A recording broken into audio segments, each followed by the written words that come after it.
The OSI teaches that everything in the universe happens according to the grand plan.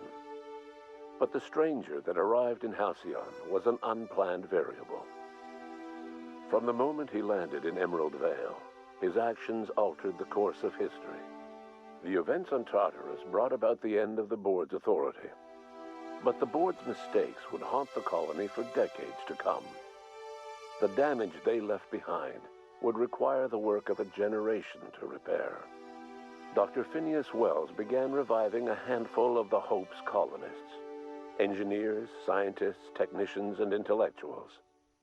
They were among the brightest minds the Earth had ever sent out into the stars. The Hope scientists and engineers woke up in a colony descending headlong into total collapse. With no way to return to Earth, they had no choice but to band together and devote themselves to the cause of saving Halcyon. The people of Halcyon were nothing if not hardy. In the absence of the board's authority, many of the colony's settlements banded together with a single purpose in mind: survival. Life was especially hard in the years to come.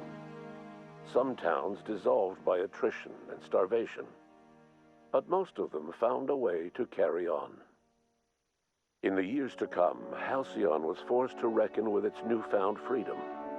The board was gone, and for better or worse, the colony was responsible for its own destiny. As the colony struggled to survive, the inspirational story of the iconoclasts spread like wildfire, and Graham was able to bring many of the smaller Terra-2 townships into the fold. However, his zealous obsession with spreading the word blinded him to the needs of a growing organization, and the movement was unsustainable at scale. The iconoclast way seemed to work best, and ultimately petered out on Monarch. Bolstered by her status as savior of humanity, Lilia Hagen ushered Sublight Salvage to a new golden age. Her company grew bolder and more transparent over time, muddying the line between lawful and criminal for the entire colony. The Sublight family would thrive for years to come. Adelaide McDevitt replaced Reed Thompson as the leader of Edgewater. She and her followers transformed Edgewater in their image.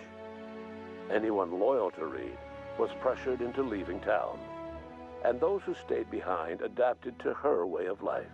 Adelaide transformed the old cannery into a new garden. The nearby Edgewater Cemetery provided a convenient source of fertilizer. As for Reed Thompson, it was said that he lasted exactly 2 days outside the walls of Edgewater. Years later, a marauder was found in possession of his hat.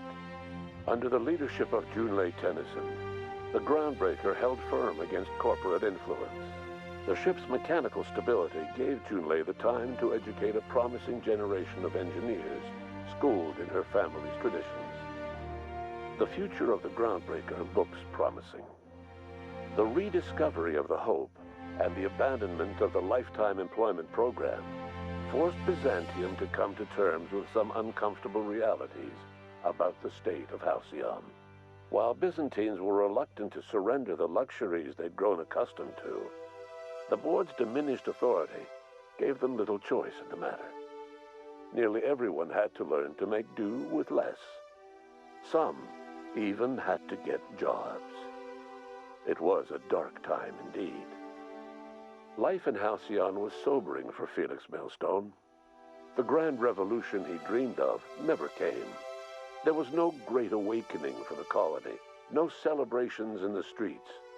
There was only the hard, desperate work of trying to repair a broken colony. Felix never had a head for numbers, but if there was labor to be done, he was there to help.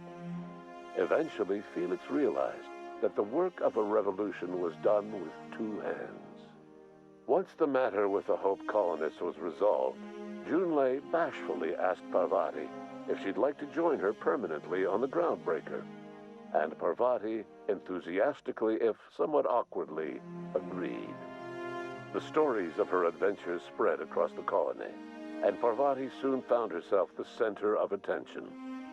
Having served as the engineer of a renowned spacecraft, tramp freighters and wildcat miners sought her out by name.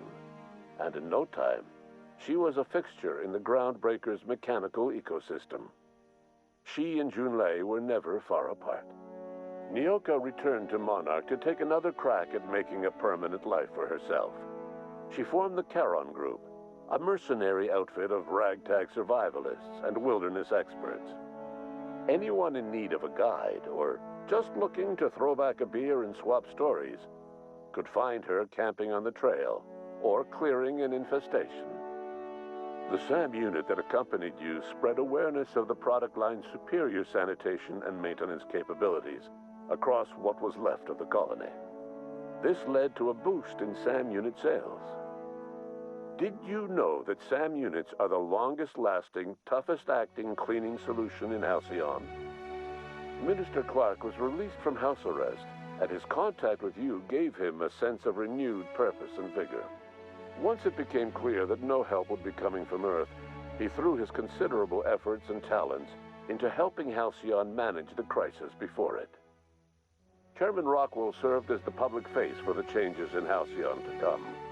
Whenever you needed strings pulled or a voice to sell a policy change, Rockwell was only too happy to oblige. As for Dr. Phineas Wells, he spent his remaining years in his orbital lab. Though he was always haunted by the failures of his past, he was determined to make things right by building toward the future. Dr. Wells was able to revive many more scientists and engineers than he first expected, thanks to the additional batch of chemicals you stole from the Ministry. Wells never forgot about the human lives that were lost in acquiring these chemicals. The revival project was hard and painful work, but in the end, despite limited resources, over half the Hope's colonists were successfully revived. Even after Wells passed away, the Hope scientists and engineers worked night and day to pull Halcyon from the brink of collapse. Their efforts continue to this day, which may be reason enough for optimism. Dr. Wells laid the groundwork for the project to save the colony, but he would never live to see the fruits of his labor. He passed away a few years later. His work was carried on by the scientists and engineers he revived. Life will never be the same in Halcyon. It is widely agreed that the colony has a chance of stabilizing within a generation, owing to the hard work and determination of the surviving colonists. Recovery is a distant goal, and the path is long and uncertain. But the people of Halcyon carry on, determined as ever. And what about you, the unplanned variable in the history of Halcyon? You brought an end to the chaos on Tartarus, and made Chairman Rockwell your own puppet, a role he was all too eager to play. The colony never realized you were the true power behind the new administration. By acting vicariously through agents and third parties, you controlled Halcyon from the shadows. As a result, Halcyon survived the turbulent years that were to follow. No one knows what's happened to Earth, and no one knows what the future has in store for Halcyon. All we know for certain is this: the name of the Unreliable and that of its intrepid captain will remain the subject of countless stories for years to come.